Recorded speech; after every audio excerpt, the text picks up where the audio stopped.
है मैं तुरंत जो है एक परसेंटेज का क्वेश्चन लेके आ गया। ये कुछ बच्चों का डाउट क्वेश्चन था, क्वेश्चन बड़ा इंटरेस्टिंग है, लेकिन कुछ बच्चे जो आप लोगों को लग रहा होगा कि बड़े बड़े बच्चे हैं, ज़्यादा बड़े बच्चे नहीं हैं, ये सारे के सारे एस्पिरेंट्स हैं। अभी सैनिक स्कूल का एग्ज़ाम है और मैं अभी चाणक्य कोचिंग सेंटर में हूँ। एक बार दिखा दो, शाम को मैं यहीं रहता हूँ, एक बार दिखाओ। हाय हेलो कर दो जी।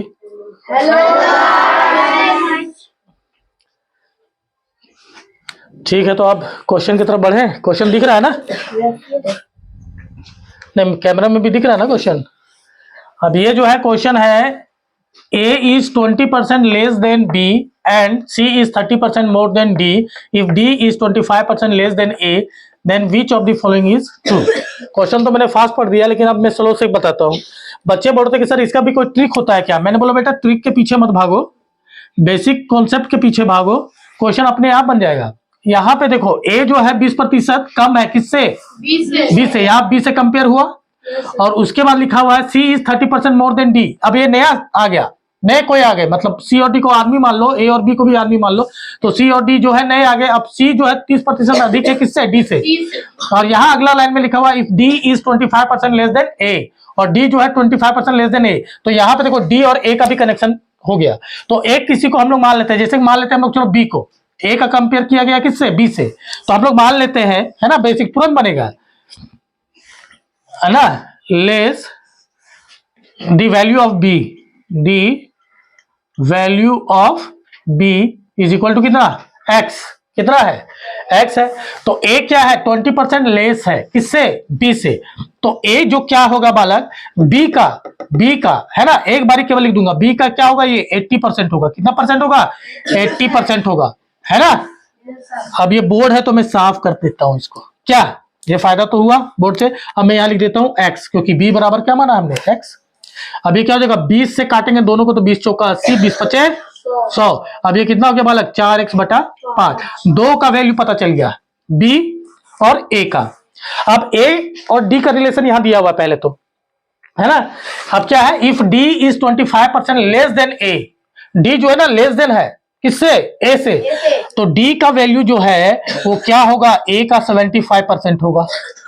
नहीं, D जो है वो A से 25% कम है, यानी A का वो 75% है। अब लो इसको भी मैं मिटा देता हूं। अब A का वैल्यू कितना है? 4x/5 है।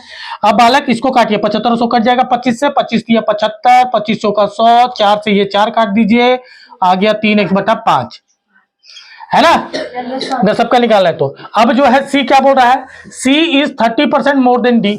C is 30% more than D, यानी कि जो है C जो है D का कितना होगा? 130% होगा।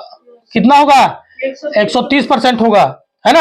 अब D को भी मैं मिटा देता हूं। अब यहां क्या लिख दूंगा? D का वैल्यू कितना है? 3x/5। तो ये 5 रहने दो और ये कटेगा नहीं? कटेगा। ये हो गया 13 तिया 39x और बटे में 50। अब देखो, है ना, लाइट चली गई हुई है गाइस, लेकिन मुझे लग रहा है कि शायद अभी भी दिख रहा होगा। अब जो है रिलेशन, जितने भी ऑप्शन में रिलेशन है, ये किसका रिलेशन है? B और C का है। किसका है? B और C का। तो हम लोग B और C का वैल्यू लेते हैं, B और C का वैल्यू लेते हैं। तो B और C का वैल्यू लेने के लिए हम लोगों को क्या करना होगा? यहाँ पे देख लेते हैं। हम लोग लेते हैं पहले तो B/C। क्या ले लेते हैं? सीधा सीधा B/C ले लेते हैं, या C/B ले लो, बात एक ही है। B/C लेते हैं। B कितना बालक? X। और C कितना है? C है हमारा 39x/50। 50 चला गया ऊपर, X और X कट गया, और B/C आ गया हमारा 50/39।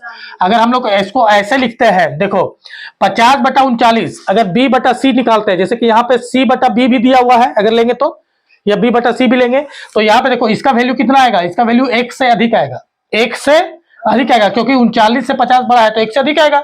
और सबका वैल्यू कितना है? 1 से कम है। तो हम लोग इसको क्या करेंगे? ट्रिक करेंगे। देखो ये हो जाएगा 39 गुना B, 39 गुना B, सही से लिख देता हूं मैं, 39 गुना B बराबर 50 गुना C। अब 50 को इसके नीचे लाएंगे तभी तो होगा, 50 को इसके नीचे लाएंगे तभी 1 से कम वैल्यू आएगा। 39 और बटे में कितना आएगा? 50। इधर गुना कर दो B और इधर बराबर कर दो C।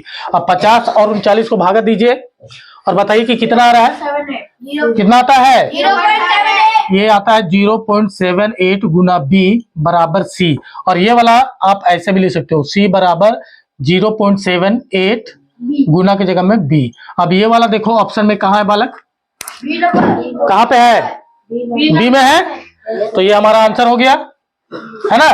कहीं कोई दिक्कत हुआ? मैं इसीलिए बोलता हूं आप लोगों को, अगर बेसिक समझ में आएगा तो क्वेश्चन कोई भी टफ नहीं लगेगा। दूसरे बेसिक पे ध्यान दीजिए, है ना। पूरा चैप्टर पढ़ोगे, परसेंटेज है क्या चीज, और वही समझ में नहीं आएगा तो फिर तो दिक्कत है ना। और एक बार समझ में आ गया बेटा तो ट्रिक अपने आप बना लोगे, है ना। ट्रिक भी जरूरी है, लेकिन उससे पहले जरूरी है कि आपको बेसिक आना चाहिए। अब जिस बच्चे को परसेंटेज का XYZ ही नहीं पता और उसको हम लोग ट्रिक्स बता देंगे और हर एक जगह वो ट्रिक्स अप्लाई करेगा तो सक्सेस होगा क्या हर एक बार? उसी तरह का सिमिलर क्वेश्चन में वो बना सकता है, वो भी शायद, है ना। ठीक है गाइस, मैं फिर मिलता हूं मेरे नेक्स्ट वीडियो में, तब तक के लिए नमस्कार और धन्यवाद।